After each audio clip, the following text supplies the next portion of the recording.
invite Akhila Randeniya, Research Analyst at Advocata Institute, to explain to us what really is corruption.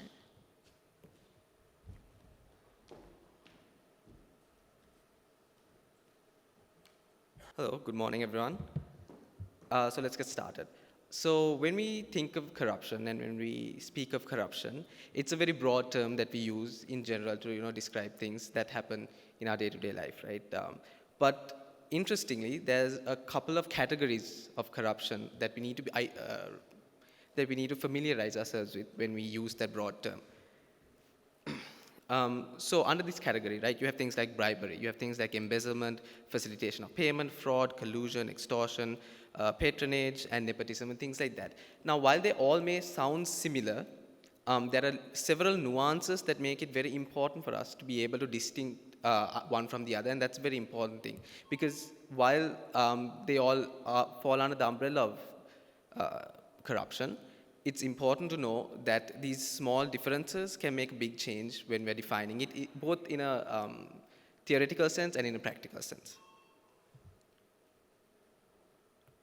So let's look at what's important for today's discussion. We need to understand the difference between political and bureaucratic corruption.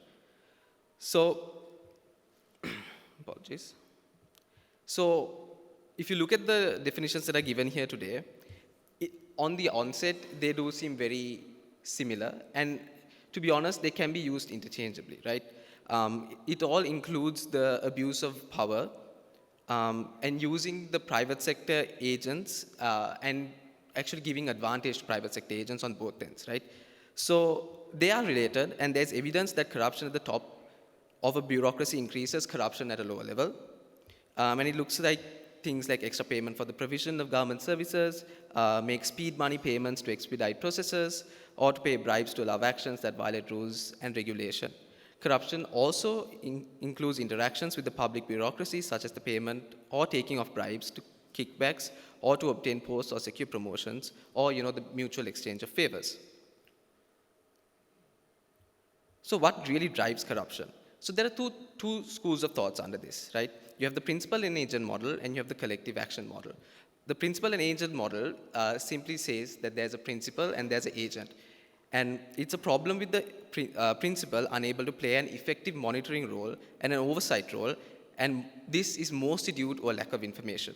Now, the collective action model, which is a bit more nuanced and a bit more modern in its interpretation and application, says that all stakeholders, that includes the rulers, the bureaucrats, and citizens, all work in a self-maximizing capacity, and they behave to maximize their self-interest, and is highly dependent on shared expectations about the behavior of others. So for quite some time, the relationship between the principal and agent was the model used to understand the workings of corruption. However, modern literature has moved towards a more collective approach. So the important thing here to note is that it's not about flippantly choosing one approach over the other and claiming that one works best. It's best to identify the context and the settings that these can be applied to, and where these perspectives are most likely to be useful in understanding how corruption works. With that, I'd like to end my presentation.